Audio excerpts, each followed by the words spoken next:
Mpiofana mpampianatra misy 120 mianadahy voafantina tamin'ny adina antsoratra sy ambavana ampanaovina no isantatra ny fiofanana ao amin'ny fitoerana fampiofanana mpampianatra na ny CRINFP Iorombe. Aharitra 4 volana ny fiofanan'izy ireo izay hitsinjara ho sokajy roa lehibe. Voalohany indrindra dia fisaorana ny fitondram-panjakana na ny mialalana isokafan'ny CRINFP ihosy tao amin'ny faritra Iorombe. Reto mpiofana reto dia hiatrika ny fiofanana mandritry ny rotaona.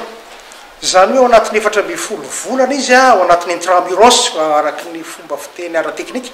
Izany hoe ao anatin'ny efitrano mizara intramuros 3 izay ilanelanina stage anaky 3 mazava ho azy.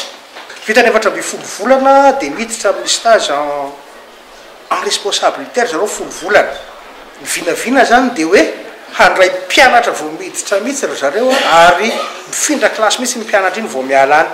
Ka ireny dia ho any amin'ny zone 2 sy 3 ary avy any amin'ny terasy ny fametrahana amin'ny zareo amin'izay toerana hanaovana zareo stage en responsabilité. Hitsinjara sokajy na section 2 ireo mpiofana mpampianatra ireo. Amin'ny mahafanomboana azy dia mbola manano sarotra ny lafiny ara-pitaovana sy ny fotodrafitrasa. Harindra ny talen'ny fitoeram-piofanana miaraka amin'ireo tompon'andraikitry ny fanabeazam-pirenena aty amin'ny faritra Iorombe ny mahakasika ny efitrano hanatanterahana ny fiofanana satria dia mbola tsy vita tanteraka ny fanamboarana ny efitranon'ny CRINFP aty amin'ny faritra nefa ny taom-piofanana tsy maintsy atomboka.